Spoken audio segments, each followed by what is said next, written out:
3월 10일 목요일 뉴송아의 온라인 큐티를 시작하겠습니다. 오늘 큐티의 본문은 창세기 22장 1절부터 24절까지고요. 제가 오늘 읽을 말씀은 10절부터 12절까지 3절의 말씀을 읽도록 하겠습니다. 손을 내밀어 칼을 잡고 그 아들을 잡으려 하니 여호와의 사자가 하늘로부터 그를 불러 이르시되 아브라함아 아브라함아 하시는지라. 아브라함이 이르되 내가 여기 있나이다 하매 사자가 이르시되 그 아이에게 내 손을 대지 말라. 그에게 아무 일도 하지 말라. 내가 내 아들 내 독자까지도 내게 아끼지 아니하였으니 내가 이제야 내 하나님을 경외하는 줄 아노라. 아멘. 오늘 여러분들과 함께 나눌 큐티는 사랑한다면 말하지 않아도 알지만 그럼에도 듣고 보고 싶어 합니다. 사랑한다면 말하지 않아도 알지만 그럼에도 듣고 보고 싶어 합니다. 라는 제목으로 여러분들과 나누겠습니다. 샬롬, 오늘도 말씀으로 시작하시는 여러분 주님의 이름으로 축복합니다. 어제는 큐티하는 날이 아님에도 불구하고 큐티하시는 분들이 꽤 있어서 너무나 즐거웠고 또 감사했습니다.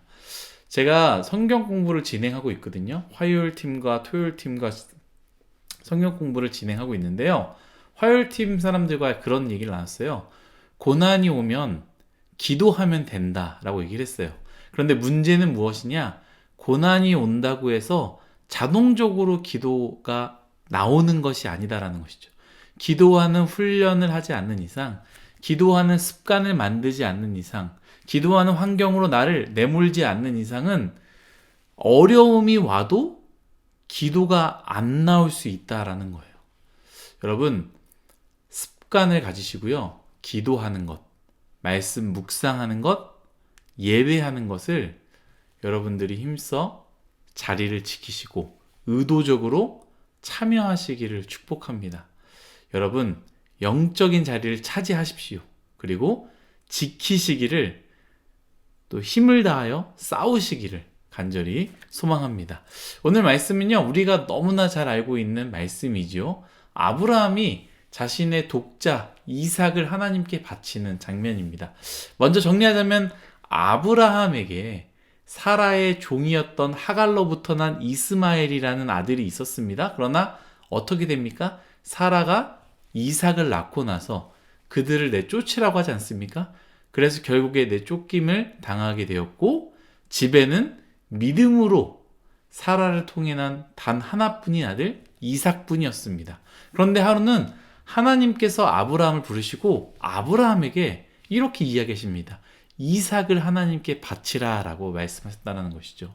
심지어 그냥 하나님의 일을 위해서 내가 이삭이 필요하다, 나에게 바쳐라가 아니라 아브라함이 가장 사랑하는 아들 이삭을요, 번제로 드리라고 명령하셨다라는 것이죠.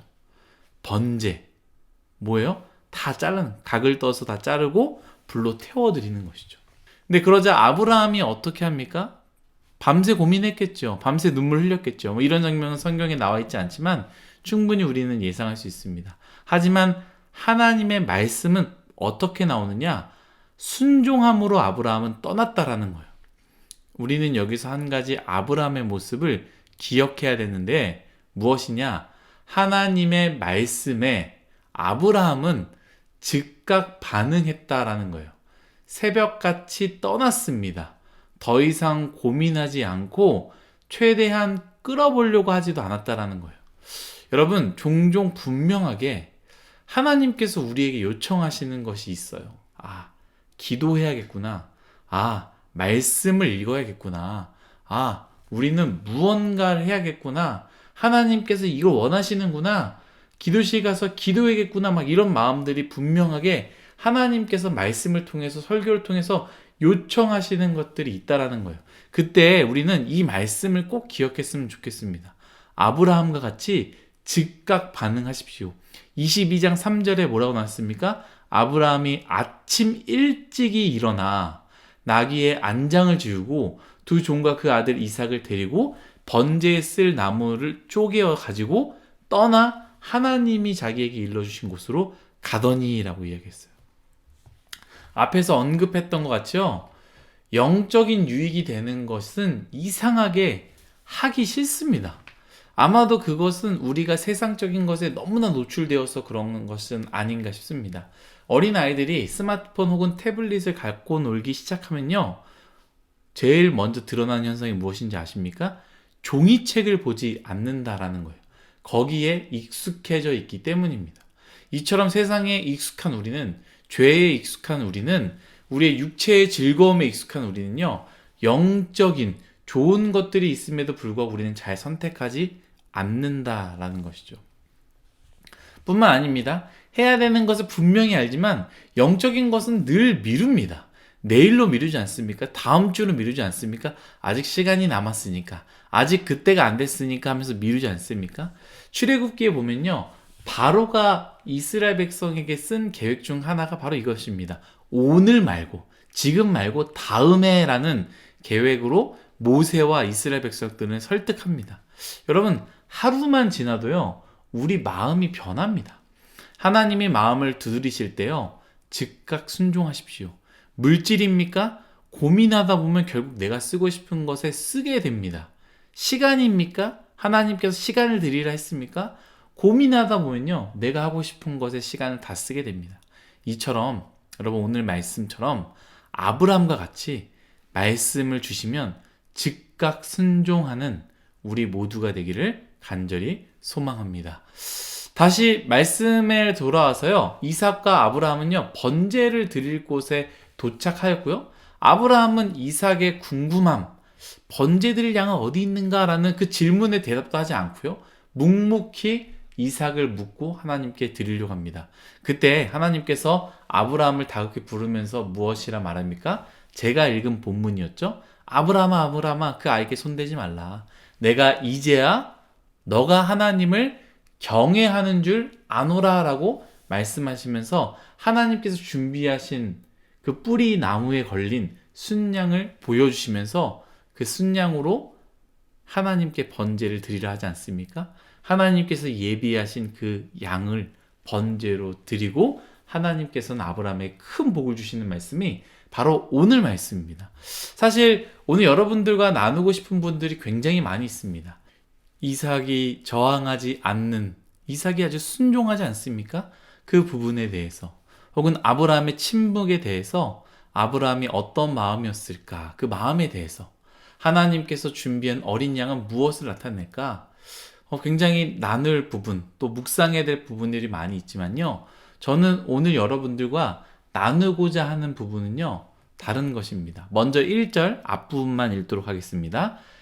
제가 읽겠습니다. 그 일 후에 하나님이 아브라함을 시험하시려고 그를 부르되, 여러분, 뭐 하시려고요? 시험하시려고. 저는 이 말씀을 읽으면서요, 제 마음속에 한 가지 의문점이 있는데요, 하나님은 아브라함의 마음을 모르시나? 왜 시험하실까라는 생각을 하게 됩니다. 하나님은요, 사람을 볼 때 무엇을 보신다고 했습니까? 중심을 보신다고 했습니다.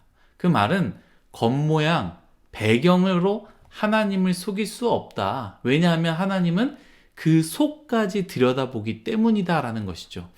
하나님은요, 우리 마음 깊은 곳까지 다 아시는 분입니다. 그런데 왜 하나님은 아브라함에게 시험하시려고 했을까라는 생각에 저는 이 말씀을 계속 묵상했습니다. 말씀을 계속 묵상할 때에 저에게 이런 마음을 주시더라고요. 하나님께서는요, 아브라함의 마음을 모르시는 것이 아니라 아브라함의 고백을 직접 듣고 싶으시고, 아브라함이 손과 발로 그렇게 사는 것을 보길 원하셨다라는 것이죠. 여러분, 아브라함과 같이 하나님께서는요, 우리에게도 시험을 하시는데 우리의 마음을 모르셔서가 아닙니다. 우리의 마음을 알지만 우리의 입술로 하나님이 듣고자 하는 것을 우리가 말하기를, 하나님께서 보고자 하는 것을 우리가 행동하는 것을 보고 싶으셔서 우리에게 시험하신다라는 것을 우리는 꼭 기억했으면 좋겠습니다. 앞에서 언급했던 것 같이요, 하나님께서 이삭 대신 미리 양을 준비하지 않았습니까? 그러니까 이 말은 하나님께서는 이미 아브라함의 마음을 알고 있었고 미리 준비하셨습니다. 하나님은 다 아시지만 그럼에도 불구하고 아브라함의 직접적 고백, 아브라함의 직접적 순종하는 모습을 하나님은 보고 싶으셨고 그렇게 하길 원하셨다라는 것이죠. 우린 때로 하나님께 주님 제 마음 아시죠? 라고 이 하나의 마음을 품고 우리는 그 마음 뒤에 숨어서 어떤 고백도 어떤 삶의 모습도 안 할 때, 안 보여드릴 때, 아무것도 안 할 때가 많이 있습니다. 제가 그렇습니다. 분명히 내 마음에 내가 하나님을 사랑하는 것, 내가 하나님께 쓰임 받고 싶다라는 것, 이것에 대한 마음 정말로 많이 있습니다. 그런데 그것으로 나는 만족하며 그것으로 내가 할 것은 다 했다라고 생각할 때가 많이 있다라는 것이죠.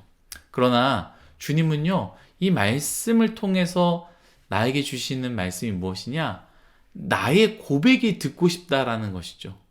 이 말씀을 읽고 묵상하는 사람들을 통해서 아브라함과 같이 너희가 정말로 그런 마음을 가지고 있느냐? 나를 향한 정말로 그런 마음을 가지고 있느냐? 그렇다면 그 마음을 직접 보여달라고 하는 것 같습니다. 예전에 초코파이 광고에 혹시 이 광고 아시는 분들이 계실지 모르겠지만 아마 나이가 있으신 분들만 아실 겁니다. 말하지 않아도 알아요. 이런 광고를 했는데요. 여러분, 그렇지 않습니다. 우리는 표현해야 돼요. 하나님께 사랑합니다. 고백해야 됩니다. 하나님은 분명히 우리가 말하지 않아도 다 알지만 하나님은 원하신다라는 거예요. 우리 뉴스옹아이 찬양팀부터 임원단, 그룹장 이르기까지 사실 통성 기도를 하면요. 목소리를 내지 않는 사람들이 대부분이에요. 누구만이 아니라요. 대부분 다 그렇습니다. 단지 코로나 때문에 위험해서 그러는가? 그건 아닙니다. 그 전부터 그랬으니까. 아마 부끄러워서 기도하지 않는 사람이 있을 수 있고요. 누군가는 귀찮아서 그렇게 하지 않았을 수도 있습니다. 그런데 제가 그 마음을 모르는 것이 아닙니다. 왜 기도하지 않으려 하겠습니까? 다 마음으로는 간절히 기도하고 그렇게 되길 하나같이 품었을 것입니다.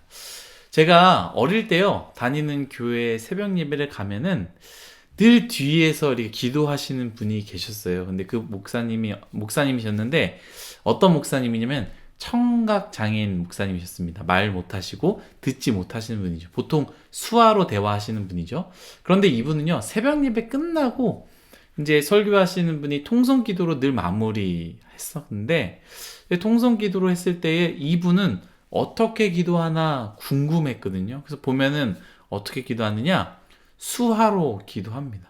근데 굳이 안 하셔도 되고요. 굳이 목소리가 안 나오니까 그냥 눈을 감고 기도하셔도 되는데 굳이 수화로 하지 않아도 되는데요.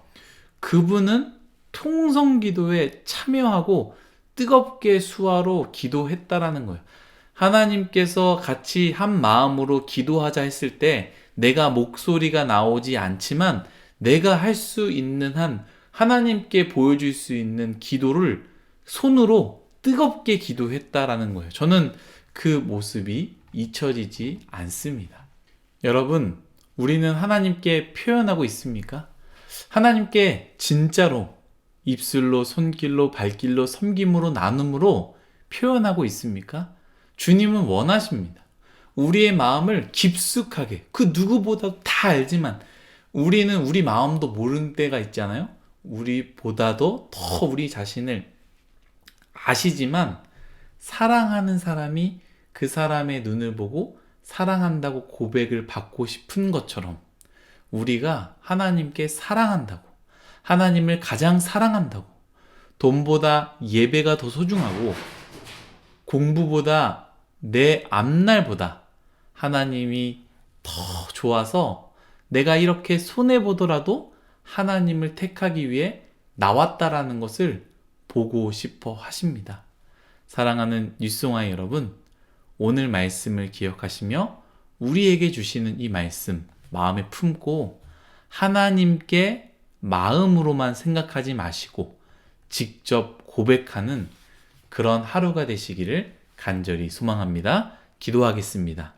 하나님, 오늘 말씀과 같이 우리의 인생 그냥 마음만 품고 그냥 흘러가듯이 가는 것이 아니라 하나님께서 듣고자 하는 것 우리 입술로 고백하게 하여 주시고 하나님께서 보고자 하는 것 우리의 행동으로 보여드릴 수 있도록 은혜 내려 주옵소서. 우리가 그렇게 살기 원합니다. 감사하며 예수님의 이름으로 기도드렸습니다.